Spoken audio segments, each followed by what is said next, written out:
PS4 news కి స్వాగతం. ముందుగా ముఖ్యాంశాలు. విదేశాలకు విమానం బ్లాక్ బాక్స్.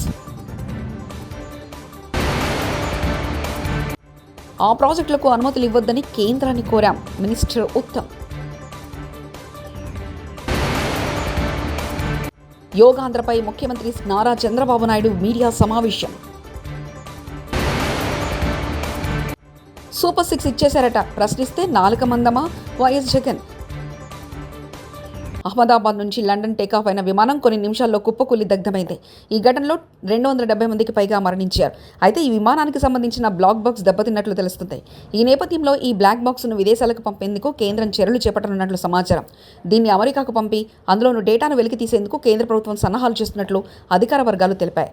దీంతో కేంద్రం సాధ్యమైనంత త్వరగా ఓ నిర్ణయం తీసుకోనుందని పేర్కొన్నారు. దేశ రాజధాని ఢిల్లీ పర్యటనలో ఉన్న సీఎం రేవంత్ రెడ్డి, మంత్రి ఉత్తమ్ కుమార్ రెడ్డి గురువారం కేంద్ర జలశక్తి మంత్రి సిఆర్ పాటిల్తో సమావేశమయ్యారు. పోలవరం, బనకచర్ల ప్రాజెక్టులకు అనుమతులు ఇవ్వొద్దంటూ ఫిర్యాదు చేశారు. భేటీ ముగిసిన అనంతరం మంత్రి ఉత్తమ్ కుమార్ రెడ్డి మీడియాతో మాట్లాడారు. బనకచర్ల లింక్ ప్రాజెక్టు చట్టవిరుద్ధమని చెప్పామని, తమ అభ్యంతరాలను పరిగణలోకి తీసుకుంటామని కేంద్ర జలశక్తి మంత్రి హామీ ఇచ్చారని తెలిపారు. మాకు అన్ని విధాలుగా హామీ ఇవ్వడం జరిగింది. తప్పనిసరిగా తెలంగాణకి ఏ విధంగా అన్యాయం చేయము. మేము తెలంగాణ ఇంట్రెస్ట్ అన్ని విషయాల్లో కూడా మేము will keep it in mind. And వారు అతి త్వరలో ఇద్దరి ముఖ్యమంత్రుల సమావేశం కూడా ఏర్పాటు చేసి అన్ని విషయాలు చర్చిస్తారని చెప్పి కూడా హామీ ఇవ్వడం జరిగింది. ఏపీలో చంద్రబాబు ప్రభుత్వం విద్యారంగాన్ని భ్రష్టు పట్టించిందని ఆరోపించారు వైఎస్ఆర్సీపీ అధినేత వైఎస్ జగన్. విద్యారంగంలో మేము తెచ్చిన సంస్కరణలు నాశనం చేశారని అన్నారు. తల్లులకు డబ్బులు ఇవ్వకుండా మోసం చేశారని అన్నారు. దీనిపై ఎవరైనా ప్రశ్నిస్తే మీ నాలుక మందమని బెదిరిస్తున్నారని వైఎస్ జగన్ తెలిపారు. అరటి, చీని, కొక్కో, ఇప్పుడు పొగాకు, మామిడి కూడా ప్రతి పంట కూడా ఏ పంటకు కనీస మద్దతు ధర రావడంలా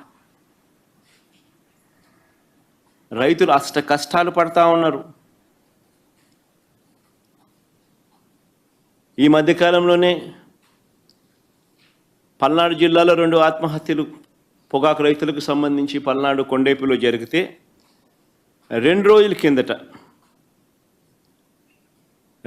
కిందట పల్నాడులో కూడా చిలకలూరుపేట నియోజకవర్గంలో, వినుకొండ నియోజకవర్గంలో 3, చిలకలూరుపేటలో 2, వినుకొండలో 1, మరో 3 ఆత్మహత్యలు చేసుకున్న పరిస్థితులు.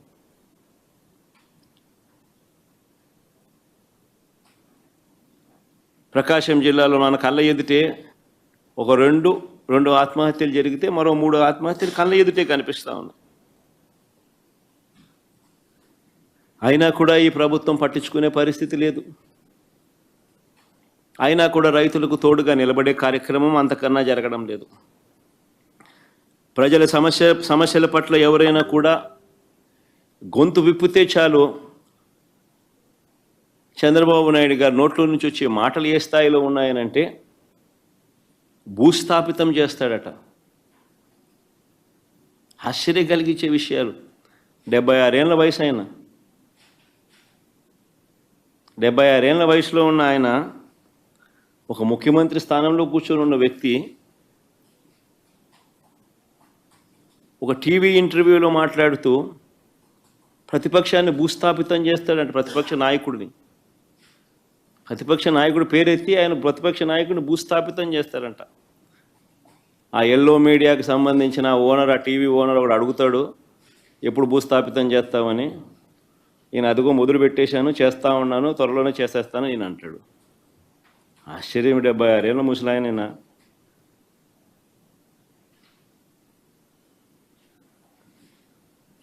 ఈ వయసులో రెడ్ బుక్ రాజ్యాంగ పాలన ఏమిటి, ఈ బెదిరింపులేమిటి, వాడిని తొక్కుతా వీడిని తొక్కుతా అన్న మాటలేమిటి? ప్రజలు ఏదో దేవుడు ప్రజలు దయదలిచి ఏదో అధికారం ఇచ్చారు. యోగాంధ్రపై ముఖ్యమంత్రి నారా చంద్రబాబు నాయుడు మీడియా సమావేశం. దేవునికి ప్రార్థనలు చేసి అన్నీ చేసిన తర్వాత, పూజలు చేసిన తర్వాత మధ్యాహ్నం భోంచేసేవాడు. ఆ హాఫ్ డే బ్రేక్ ఇచ్చేవాడు. ఇప్పుడు ముస్లిమ్స్ ఏంటి, రంజాన్ మాతంలో మొత్తం సూర్యోదయానికి ముందు భోంచేసి సూర్యాస్తం తర్వాత మళ్ళీ భోంచేస్తూ ఉంటారు. There is a science. ఆ సైన్స్ని ఎవరు ఎంత పర్ఫెక్ట్గా ఉపయోగిస్తారో వాళ్ళకు మ్యాక్సిమం రిజల్ట్స్ వస్తాయి. Health is a science, how to maintain. మీరు కార్బోహైడ్రేట్స్ ఎక్కువ తిని నాకు డయాబెటీస్ రాకూడదు అంటే ఎట్లా ఉంటుంది? డెఫినెట్గా వస్తుంది. There is no second thoughts make.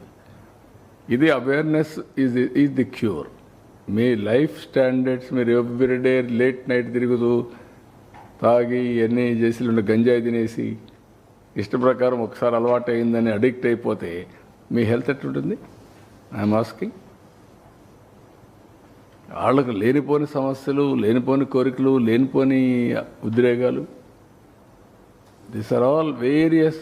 Now slowly mental problems are becoming more problems. అది కూడా గుర్తుపెట్టుకోండి. Stress with mental problems.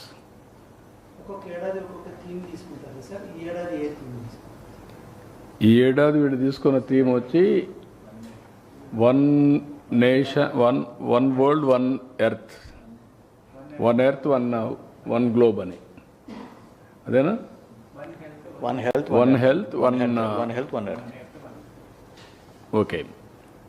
One health, one earth అండి. Earth, one earth, one health. Health. Yes. One earth అన్నారా? ఇంకేమైనా పెట్టారా? అంతే చూడండి. అండి. One earth, one health. Okay.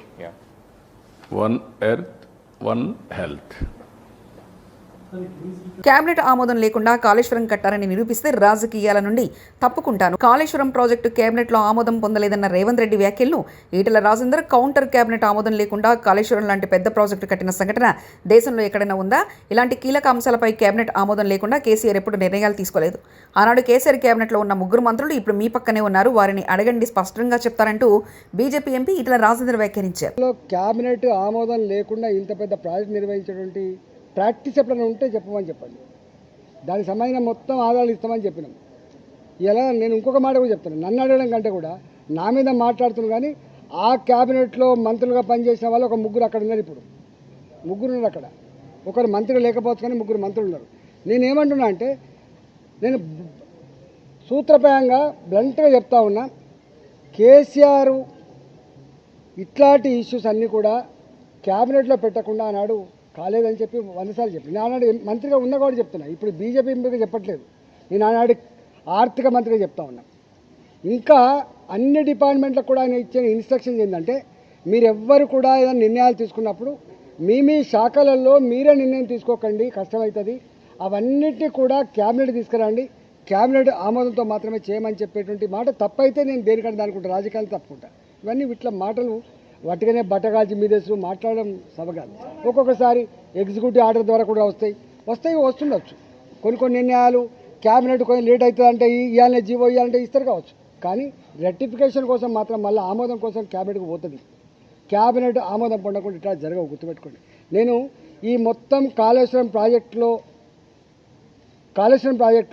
అంతకు వేరే ప్రాజెక్టులు ఏవైతున్నాయో అవన్నిటి సంబంధించిన డాక్యుమెంట్స్ అన్ని కూడా మీ పేపర్లకు కావాలితే మీకు పంపిస్తాయి. ఇప్పుడు విచారణ జరుగుతూ ఉంది కాబట్టి పంపుతుంది. కానీ తప్పకుండా డాక్యుమెంట్స్ అన్నీ కూడా మీ ప్రెస్ వాళ్ళకు పంపిస్తా. మీరు మొత్తం స్టడీ చేయండి, దాన్ని మొత్తం బయటపెట్టే ప్రయత్నం చేయండి. మొన్న నేను TV9కి పోయినా, నేను చూపించిన ఇది ఉంది, మీరు ప్రసారం చేయమని చెప్పి. తెలంగాణ అవసరాలు తీరిన తర్వాతనే రాయలసీమ ప్రాంతాలకు న్యాయం జరగాలని కేసీఆర్ చెప్పిండు. కేసీఆర్ మాటలు వక్రీకరించి రేవంత్ రెడ్డి తప్పుడు ప్రచారాలు చేస్తున్నారు. చంద్రబాబు నీళ్లు తరలిస్తుంటే అది వదిలేసి కేసీఆర్ దావత్ ఇచ్చిందని రేవంత్ రెడ్డి పిచ్చి పిచ్చిగా మాట్లాడుతున్నాడు. అసలు కేసీఆర్ లేకపోతే నువ్వు ఎక్కడుండేవాడివి రేవంత్ రెడ్డి అంటే మాజీ మంత్రి సింగిరెడ్డి నిరంజన్ రెడ్డి వ్యాఖ్యానించారు. తెలంగాణ ప్రాంత ప్రయోజనాలు నెరవేరినాక, ప్రాథమికంగా మా ప్రయోజనం నెరవేరినాక, మా ఆకలి తీరినాక, మా దప్పు తీరినాక, మా సాగుబడి ఏలినాక తప్పకుండా మిగిలిన నీళ్లు ఇతర క్షామపీడిత ప్రాంతాలకు పోవాల్సిందే. రాయలసీమ ప్రజలకు కూడా న్యాయం జరగాల్సిందే. ఇది ఆనాడు, నేడు, రేపైనా మేము ఇది మాట్లాడతాం. దీనికి కట్టుబడి ఉన్నాం మేము. నువ్వు తెలంగాణను గాలికి వదిలేసి అవతలకు సాయం చేసేటువంటి విధంగా నువ్వు మాట్లాడతావు. రోజు తెలంగాణను తేలిక చేసి మాట్లాడుతావు. 10 ఏళ్ళ తెలంగాణను అవమానించి మాట్లాడుతావు. కేసీఆర్ లేకపోతే నువ్వు ఎక్కడన్నా నాకు అర్థం కాదు. ఇది తమాషాగా ఉంది. తెలంగాణనే లేకపోతే నువ్వు తెలంగాణ ముఖ్యమంత్రి ఎట్లయితావు? తెల్లారితే పొద్దుముక్తే కేసీఆర్ను తిట్టడమేనా పనికి మాలిన భాషతోనా? అది కూడా వయసు, అనుభవం, దక్షత ఇవేవి పరిగణలోకి రావు. అంతా హేళన చేసి అంత అంత కడుపులో తీవ్రమైన విషయంతో మాట్లాడితే కానీ నీకు అది తృప్తి జరగదా? ఎంత తీక్షణంగా గుచ్చి మాట్లాడితే అంత ఆనందపడేటట్లు. ఇది ఏం పద్ధతి? ఇది ఇదో రకమైన మానసిక రుగ్మతనే అనిపిస్తుంది, నాకు అర్థం కాదు. రైతులకు బాకీ ఉన్న డబ్బులు నీ అయ్య ముగిడిస్తాడా రేవంత్ రెడ్డి? రేవంత్ రెడ్డి కాళేశ్వరం పండబెట్టి పంటలు ఎండబెట్టిండు. వరంగల్ SRSPలోని DBM 38 అనే అతిపెద్ద కాలువ పూర్తిగా ఎండిపోయింది. వరంగల్ రైతు డిక్లరేషన్ ప్రకారం 1 ఎకరం భూమి ఉన్న రైతుకు 25,000 బాకీ ఉంది. రేవంత్ రెడ్డి ప్రభుత్వం ఇప్పుడు 6,000 వేస్తే మిగతా 19,000 నీ అయ్య మొగుడిస్తాడా రేవంత్ రెడ్డి అంటూ బీఆర్ఎస్ మాజీ ఎమ్మెల్యే పెద్ది సుదర్శన్ రెడ్డి వ్యాఖ్యానించారు. ఆరోపణలు చేసిండు, దానికి శాంటిటీ ఉందంటారు ఆరోపణలకి. వారు చెప్పేది నిజమైతే దేవాదులు ఎక్కడుందో ఆయన తెలియదు, బనకచర్లు ఎక్కడుందో తెలియదు. మినిమం బేసిక్స్ లేనటువంటి, అవగాహన లేనటువంటి అవివేకి రేవంత్ రెడ్డి. తన మాటలకు విలువ ఉందంటారా? కాళేశ్వరం మీద కుట్ర చేసింది నిజం కాదంటారా? దేవాదులు ఎక్కడుందో తెలియనోడు కాళేశ్వరం కూలిపోయింది, కొట్టుకపోయింది, కాళేశ్వరం నాశనం అయిపోయింది, అది పనికే రాదని తను చెప్పిన మాటలు, ఉత్తమ్ కుమార్ రెడ్డి చెప్పినటువంటి బ్రోకర్ మాటలు నిజమేనంటారా? దేవాదులు ఎక్కడుందో తెలియనోనికి గోదావరి నది మీద కట్టినటువంటి ప్రపంచ ఖ్యాతి చెందిన కాళేశ్వరం ప్రాజెక్టు పట్ల తను గతంలో ప్రజెంటేషన్ ఇచ్చి నిజమేనంటారా? Thank you. వాహనదారులకు కేంద్రం గుడ్ న్యూస్ చెప్పింది. 3,000 చెల్లించి ఫాస్ట్రాగ్ పాస్ తీసుకుంటే ఏడాదిలో దేశవ్యాప్తంగా ఏ జాతీయ రహదారిపైన అయినా 200 ట్రిప్పులు ప్రయాణించవచ్చని కేంద్ర మంత్రి నితిన్ గడ్కరీ ప్రకటన చేశారు.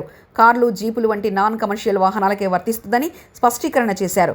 ఆగస్టు 15 నుంచి ఇది అమల్లోకి వస్తుందని కేంద్ర మంత్రి నితిన్ గడ్కరీ తెలిపారు. उसकी अगर टोल पे किया जाएगा तो उसकी कीमत कम से कम 10,000 से ज़्यादा रुपए का टोल देना पड़ता था, वो केवल 3,000 रुपये में होगा. और ये जो वैलिडिटी है 1 साल में 200 ट्रिप वो क्रॉस कर सकते हैं. इसके साथ साथ एक ट्रिप मीन्स एक टोल को क्रॉस करना. इसका फ़ायदा ये होगा कि 200 ट्रिप्स यानी 200 टोल क्रॉस करना होगा और एक टोल क्रॉसिंग की एवरेज कॉस्ट केवल 15 रुपये पड़ेगी. कुछ जगह पर ये 80 रुपये है, 50 रुपये है, 100 रुपये है, तो ये केवल 15 रुपये हो जाएगी. और मान लीजिए एक टोल पर आप 50 रुपये भी देते हो तो 200 टोल क्रॉस करने पर उसकी कीमत 10,000 होगी. उसके बदले में आपको केवल 3,000 रुपये में ये पास मिलेगा, एनुअल पास, और सालाना 7,000 रुपये की बचत होगी. और अभी जो सिस्टम हम लोग ला रहे हैं उसके बाद टोल नाके पे जैसे रुकना पड़ता था, रुकने की भी ज़रूरत नहीं पड़ेगी. और निश्चित रूप से ये जनता को ये स्कीम से राहत मिलेगी. ये स्कीम केवल नेशनल हाईवे के लिए है क्योंकि वही हमारा अधिकार है. बाकी रोड जो स्टेट के होते हैं उसके ऊपर ये लागू होने का प्रश्न ही नहीं होता. मैं फिर से एक बार आपको ये विश्वास दिलाता हूँ कि इससे काफ़ी बड़ी राहत मिलेगी. और 15 अगस्त से ये स्कीम पूरे भारत भर शुरू होगी और जिसमें निश्चित रूप से आपकी जो तकलीफ थी वो कम होगी. मैं फिर से एक बार आप सबका बहुत बहुत अभिनंदन करता हूँ और आपको शुभकामनाएं देता हूँ. ధన్యవాద్, నమస్కారం. కృష్ణా జిల్లా నాగాయలంకలో నిర్వహించిన జలయోగా తెలుగు బుక్ ఆఫ్ రికార్డులో స్థానం దక్కించుకుంది. యోగాంధ్ర కార్యక్రమంలో భాగంగా శ్రీ రామపాద క్షేత్రం వద్ద కృష్ణానదిలో జలాసనాలు నిర్వహించారు. యోగాసనాల్లో స్థానికులతో పాటు వివిధ ప్రాంతాల నుంచి వచ్చిన 150 మంది చిన్నారులు, పెద్దలు, విజయవాడకు చెందిన అవారాజల అభ్యాసకులు పాల్గొన్నారు. వీరు నదీ జలాలపై శవ, వాయు, దిగ్బంధనం ఆసనాలు వేసి ఆకట్టుకున్నారు.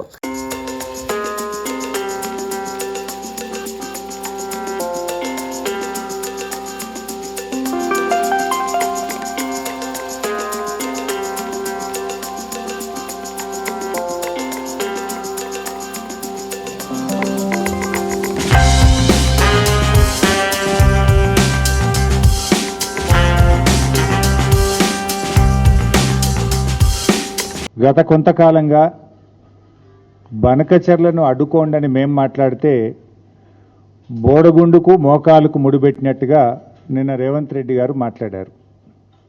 అసలు విషయాన్ని పక్కన పెట్టి సొల్లువాగుడు వాగారు ముఖ్యమంత్రి గారు. బేసిన్ల గురించి బేసిక్ నాలెడ్జ్ లేకుండా నిన్న రేవంత్ రెడ్డి గారు మాట్లాడారు. ఆయనకు బహుశా విదేశాలకు విమానం బ్లాక్ బాక్స్. ఆ ప్రాజెక్టులకు అనుమతులు ఇవ్వొద్దని కేంద్రాన్ని కోరాం. మినిస్టర్ ఉత్తమ్. యోగాంధ్రపై ముఖ్యమంత్రి నారా చంద్రబాబు నాయుడు మీడియా సమావేశం. సూపర్ 6 ఇచ్చేశారట, ప్రశ్నిస్తే నాలుక మందమా వైఎస్ జగన్. TS4 న్యూస్ ఇంతటితో సమాప్తం. చూస్తున్నారండి TS4 తెలుగు.